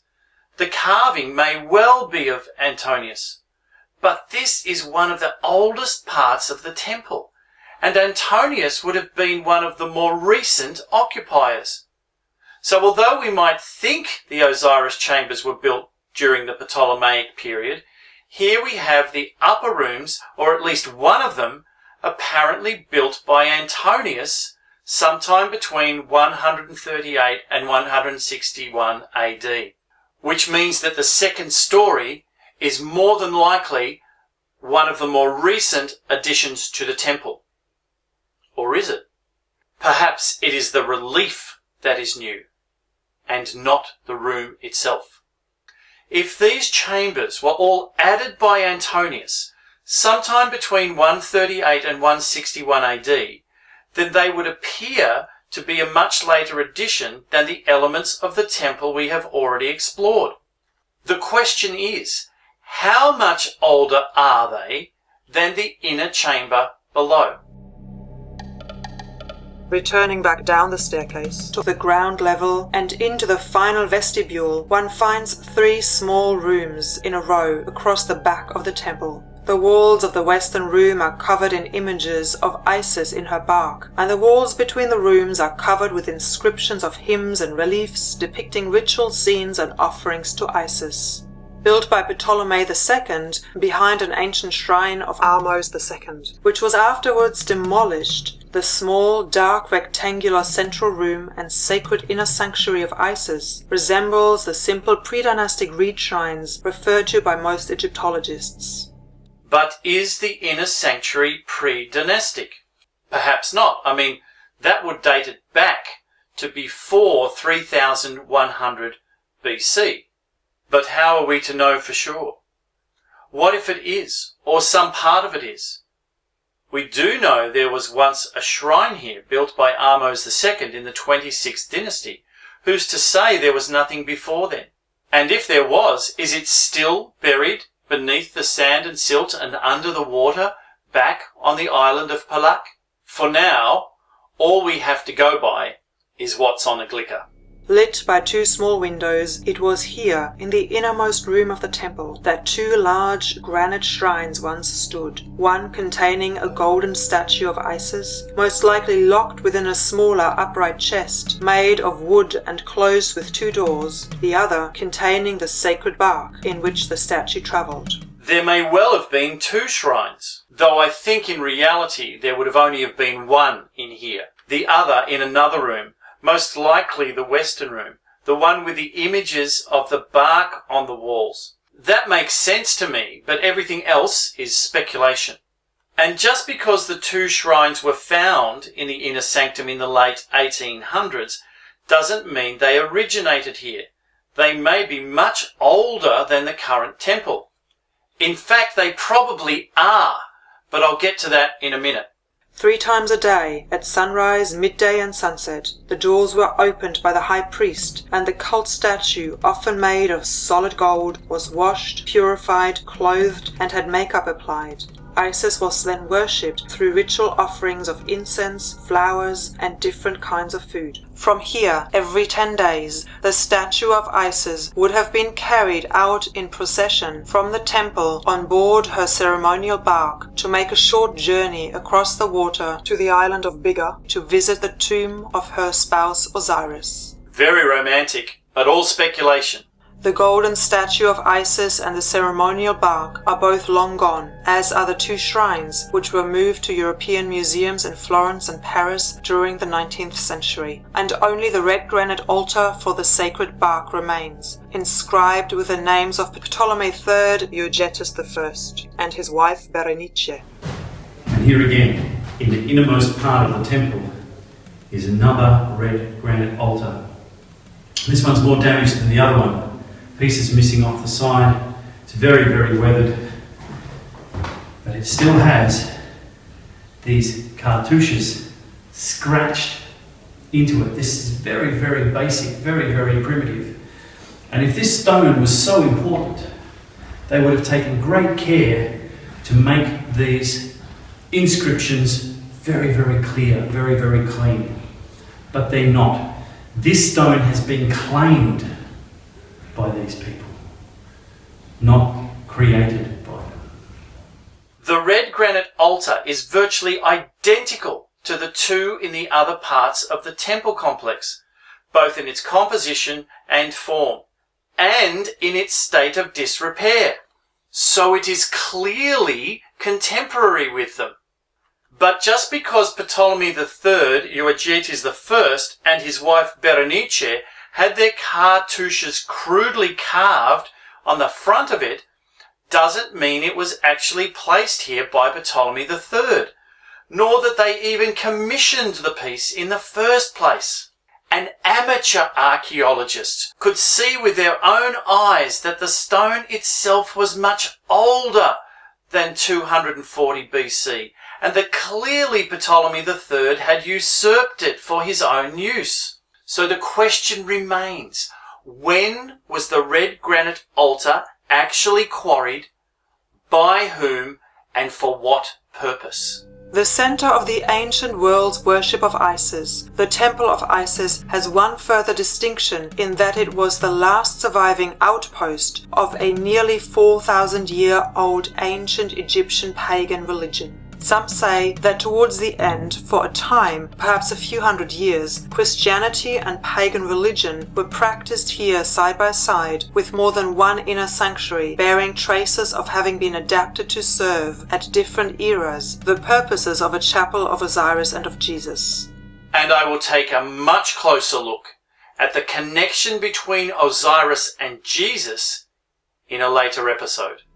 The temple was closed down officially in 537 AD by the local commander Nassas the Perse-Armenian in accordance with an order of Byzantine Emperor Justinian I. When it then became a church of St. Stephen, the pagan priesthood was officially disbanded by Justinian in about 550 AD.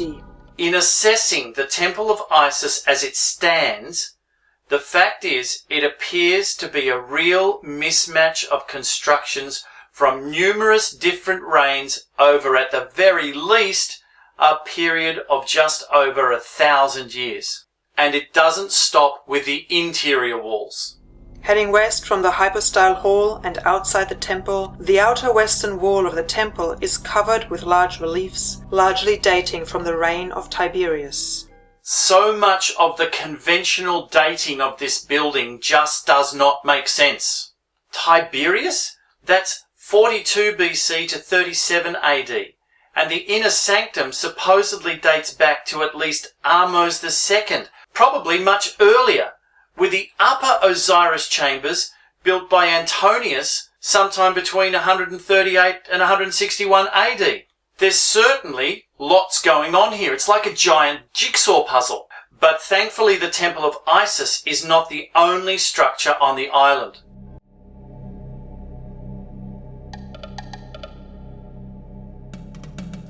To the west side of the temple are several other structures, the first just to the west of the second pylon being another massive gateway, this one about 4 to 5 meters tall, the second a ruined vestibule attached to it. Both were built by the Emperor Hadrian. On the lintel of the gateway, Hadrian stands before Osiris, Isis and Hasiasis. However, within the gateway, Marcus Aurelius, Mark Antony, Hadrian's successor, stands before Osiris, and then, below the scene, Marcus Aurelius offers grapes and flowers to Isis. Now this would suggest to me that the gate was not actually built by Hadrian, but by Marcus Aurelius, most likely in honour of Hadrian. Or maybe Mark Antony just claimed Hadrian's gate as his own. And where does this gateway lead? Into the middle of the Nile somewhere. Perhaps it was an arrival gate. Or was this gate too originally somewhere else? The uncompleted vestibule attached to the gate shows several reliefs of significant interest, including Nephthys presenting the crown of Lower Egypt and Isis the crown of Upper Egypt to Horus. I thought all of this was resolved back with Nama and the First Dynasty around 3200 BC. So why are they still going on about separate crowns 3,000 years later? Unless the stones are much, much older than we've been led to believe. On the north wall shows Isis, Nephthys, Hathor, Amun and Hathor all worshipping a hawk god rising over the river from beneath the island of Biga, which has a vulture perched on it, and beneath it a cave surrounded by a serpent holding the figure of the Nile god Hapi, one of the 4 sons of Horus, representing the source of the Nile. Well, here we go again. More evidence that the Nile was originally from beneath the island of Biga.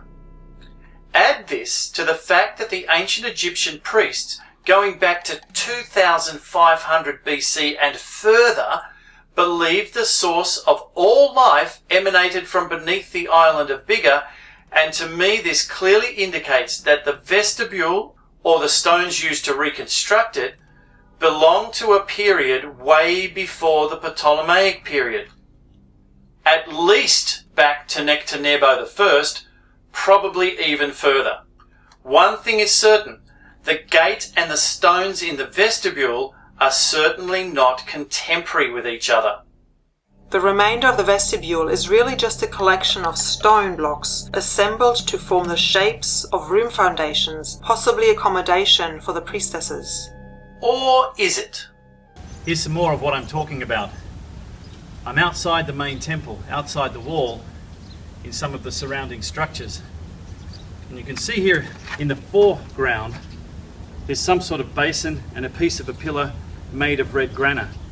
Scalloped out to look like some sort of shallow sink or trough is a rectangular block of red granite about 3 feet long and 2 feet wide, stuck in the ground alongside the path.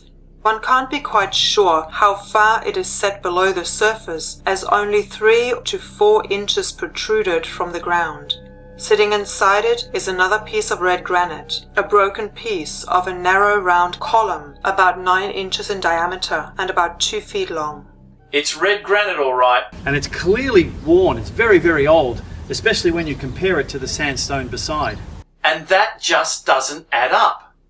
Because granite takes a lot longer to wear and weather than the normal sandstone that the rest of the ruins of the vestibule is constructed from. And what about the column? Columns are usually made to support things, like ceilings, and ceilings usually belong to things like rooms and temples. Okay, so where did they find it? Did it just turn up out of nowhere and they just stuck it to plug a gap in the ground? Maybe when they were digging deeper, they found something older, much older, maybe parts of a much older temple. This makes sense on all counts, especially when you consider the weathering of the stones.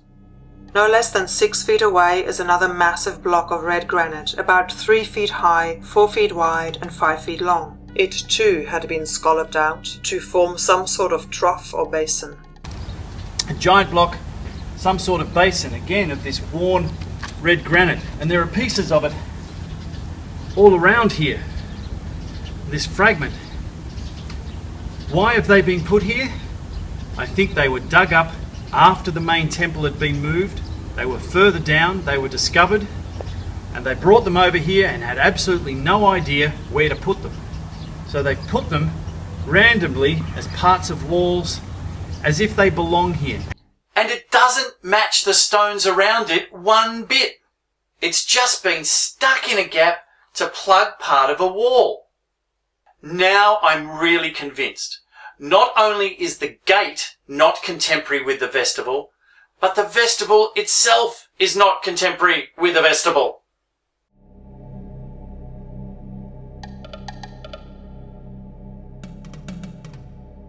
Further along the river are the ruins of the Temple of Harandotus, one of the many forms of Horus the Protector or Avenger of his father. Supposedly built by the Emperor Claudius, very little remains of it other than a foundation platform. It looks like something has just swept the temple completely off its platform. Is this temple, or rather the lack of it, evidence of some massive surge of water sometime between, say, 10 BC and 54 AD? Or was the temple dismantled and the stones used for some other purpose? Maybe only the foundation of the temple was ever laid. Who knows? And unless there were secret chambers underneath that they're not telling us about, which would have been back on the original temple of Palak, then there's nothing else of any real interest here. Or is there? Directly behind the rear wall of the Temple of Isis is a gently sloping retaining wall, almost the entire face of which is composed of chunks and fragments of red granite. Of pieces of red granite and the occasional piece of black granite, maybe some basalt. But the majority of this is all red granite. Now I'm thinking, surely this retaining wall wasn't part of the original temple back on Palak. So they've added this in here, but where have they got the pieces from? Certainly this whole area is made of red granite, so they could have just done that. Or maybe when they moved the top temple and dug down, there were all of these pieces here, and maybe these are pieces of another temple that's still back below the water on Palak. Well, we'd have to send some divers down there, and I don't think they're going to let me do that. Why would you go to the trouble of shipping in hard-to-get red granite for a retaining wall when there was plenty of stone lying all around you?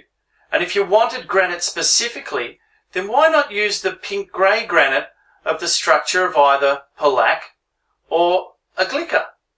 It would have done the job if granite was really part of the original structure. So why red granite?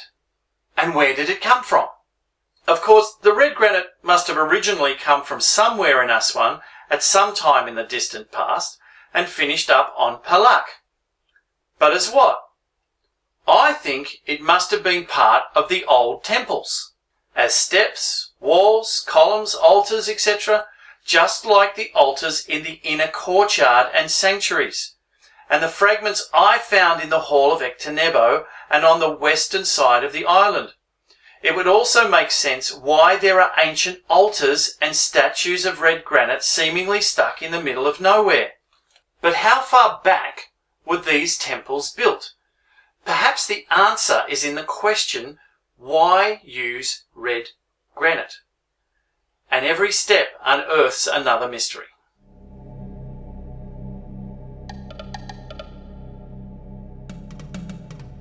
Continuing north along the western shore and built in the 18th year of the reign of Augustus are the remains of the Temple of Augustus, a rough-shod wall of small blocks, a couple of half-walls and half a dozen incomplete columns. The most notable find in these ruins was a stone bearing a trilingual inscription by Cornelius Gallus, the first Roman prefect appointed after the death of Cleopatra II, recording his victory over the revolt of the Egyptians in 29 BC. So where are the walls? Where are the ceilings? Where are all the missing stones? Beyond the temple, running along the northeast corner of the island, is a Roman town gate. The gate was probably a triumphal arch built by the Roman Emperor Diocletian that leads to a dock also built by the Romans. The relocation of the structures on Palak had not completed by the time of the completion of the Aswan High Dam, and the Temple of Augustus was one of the structures left behind as Palak was flooded by the rising waters. Undeterred, the rescue mission continued, and they relocated the structure from beneath the newly formed lake. Their solution was to use canvas lifting bags. By inflating them with air like balloons, they had enough buoyancy to pull the blocks to the surface. The low visibility and long hours made this a dangerous operation. Over 6 months, 450 blocks of the Diocletian gates were floated to the surface one by one, where they were picked up by crane and taken away to their new location. So where are all the missing blocks from the walls and ceilings? Still back under the water on Palak? Harvested for new buildings? Unlikely. They would still have been on the island. So where are they? Washed away, perhaps? So many questions still left unanswered.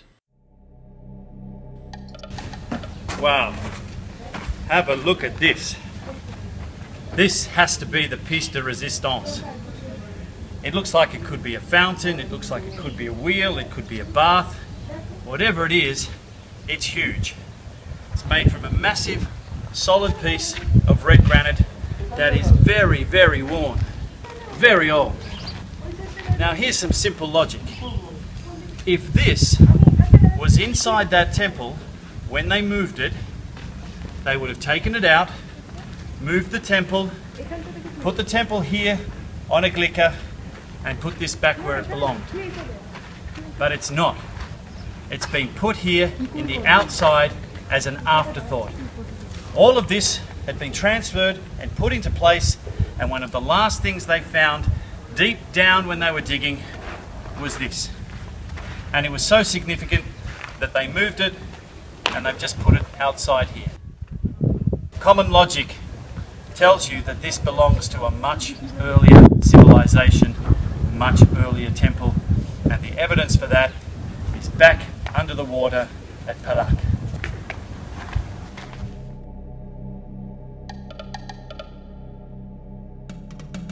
Further south along the eastern side of the island and adjacent to the main temple are the remains of another smaller temple, this one dedicated to Hathor. It was originally built by Ptolemy VI, then extended by Ptolemy VIII, and again later by both Augustus and Tiberius. If you look at the alignment of the side exit from the courtyard of the main temple to the location of the temple of Hathor, then surely this is where that doorway was supposed to lead. And that makes perfect sense. I mean, doorways and gateways lead to somewhere, and temples are built so that they connect via pathways. So why were they not aligned now? There certainly seems to be lots of conflicts and inconsistencies with the structures on Philae, and it doesn't stop here. Entering the outer courtyard, there are 2 rows of incomplete columns still remaining, one on either side, with one column connected with wall sections to form a walled colonnade. Large pieces of columns and capitals have been left on the floor. Reports from the 19th century, before the building of the first Aswan Dam, denote that at least a few of the columns remaining in the colonnade of the Temple of Hathor on Philae still had capitals with the head of Hathor.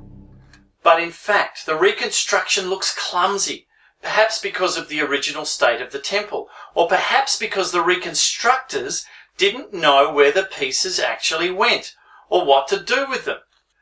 This temple has obviously not received the TLC that the main temple received. The colonnade itself, built and decorated by Augustus, is covered with carvings in recognition of Isis and Hathor. In particular, Augustus offers a festive crown to Isis and flowers to Nephthys. In comparison to the workmanship on the walls of the main temple, the reliefs here are crudely carved and lack some attention to detail. Now, some of that could be attributable to the weathering, but the reality of it is that most of it's just due to poor workmanship. The following vestibule, also added by Augustus, originally comprised 4 columns across and 3 deep, with capitals representing various forms and combinations of palms, the doom leaf, and the lotus flower. It is the best preserved part of the main temple chamber, the front of it comprising 2 plant columns linked to the walls by screens. Within the vestibule, the unique carvings show scenes of musicians and drinking. Here we find Bes, the god of singing, beating a tambourine and playing a harp, while nearby an ape plays a lute. I have to say this, Bes has to be the ugliest by far of all the gods, and looks more like a bearded Neanderthal Welsh miner. Now, why the ancient Egyptians would dream up such a troll-looking horrorhead of a god is beyond me, especially for something as harmonious as singing and music. Unless, of course, the image is a factual representation of an actual being. So, was she? Further reliefs on and around the pillars show harpists, flute players and dancing monkeys flowing around them, whilst priests carry in an antelope for the feast. Once, these scenes, as well as the columns, walls and ceiling, were all painted with the most vivid colours, which, owing to the dryness of the climate, would have lost little of their original brilliance, that is, until the building of the dam. Vandalism on a monumental scale. Through the vestibule to where the inner sanctuary should have been, there is just an open terrace with a random collection of rubble, such as a few incomplete Hathor-headed capitals and other carved stones. It should have been something like an inner sanctum, perhaps, but it looked as if, like the temple of Harandotus on the other side of the island, that it had just been washed away into the Nile. And perhaps it has, but who knows when or why. One of the large stones, a cube about 2 feet wide, contains a well-preserved carving of Bes on one side. The hieroglyphs surrounding it are very basic and give the impression of being early forms of hieroglyphs, not like the more defined and formalized ones we have become so familiar with over the years. The image of Bes fills the 2-foot square, appearing to have some sort of gown or top on it, and is either bald or wearing some sort of helmet. In the center of the chest is an amulet or breastpiece with a smaller, different-looking face on it. The face of Bes has a bulbous nose and circular ears, and the eyes are almost insect-like. No matter how long I looked at this image, I cannot be convinced that Bes is not a realistic rendering of some real being. Most likely non-human, as we would define it. On the lower part of the wall area, which is made of roughly chiseled red sandstone blocks, is a large, finely shaped block of red granite. And it has the same consistency, colour and level of weathering or erosion as all the other pieces of red granite on the island. Leaving the ruins of the temple, no more than a few steps south, is yet another piece of red granite. This piece randomly set into the ground to form part of a path edging. One has to wonder just how many pieces of red granite there are lying around the island, or under the ground, or still back under the water, and even under the ground back at Palak. The penultimate temple to consider is the temple of Horus the Protector, or the Avenger of their father Harandotus, a form of Horus the Elder, possibly Osiris. Completely built of sandstone by the Emperor Claudius, it consists of an arrangement of 4 columns deep by 4 columns wide with a central altar. It is perhaps one of the more latter additions to the island, and perhaps for that reason one of the least interesting. But the question still has to be asked, where is the ceiling and the missing capitals? And we still have one more structure to examine.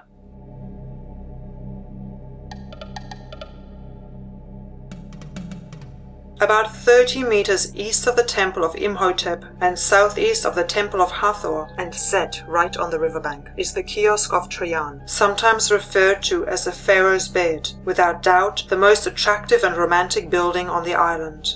The kiosk dates from the Roman period and was built by the Emperor Trajan, although it could just as easily have been built earlier than this, probably during the reign of Augustus, as for some reason it was left unfinished, the capitals of the planned columns lacking any Hathor-headed columns. Or maybe they weren't part of the original design. It is virtually identical in terms of the design to the kiosk of Catastrophe on Kalabsha, but much larger, being about 9 or 10 meters high, 12 meters long, 8 meters wide, and having a certain geometric correctness about it.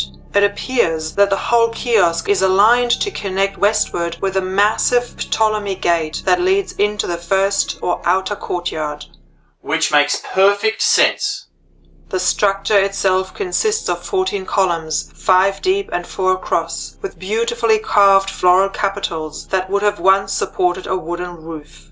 As with the kiosk of Catastrophe, the stones of the entire kiosk were bare of any decorative colors, having lost them all due to the subsequent damage caused by water erosion due to the building of the dams, the creation of the lakes, and the flooding of the Nile. There are 2 entrances, one at the front and one at the rear, but these are much larger than those at Kalabsha, built as if to accommodate someone 10 to 12 foot tall. And who knows, maybe there were. Inside, only 2 of the screen walls between the columns had been completed with reliefs. They show amazing scenes of the Emperor Trajan, burning incense before Isis and Osiris, and offering wine to Isis and Horus. It's criminal to think that just over 100 years ago, this awesome structure was brimming with vibrant colour. Heartbreaking also to think that reportedly there were the remains of as many as 2 additional Coptic Christian churches and a Coptic monastery left where they stood on the original island of Palak, which are now totally submerged. What if there were structures beneath them as well? The remaining structures on the island are modern and to the southeast, a tourist cafe and the modern stone benches for the sound and light show. If the original island was so full of temples, I wonder what they left behind, or shifted to make room for the light show. Old photographs clearly show elevated ruins of probably mud brick structures exactly where it is now covered by the modern seating.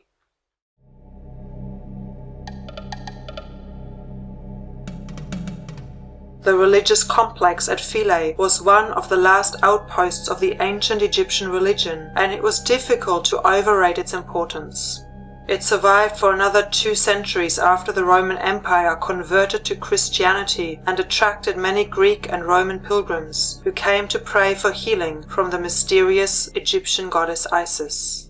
But in 585 AD, the temples were finally closed by order of the Roman Emperor Flavius Anicius Justinianus. The priesthood was chased away or put in prison, and the art of reading and writing hieroglyphs was forgotten, thus ending 4,000 years of worship of the pagan gods.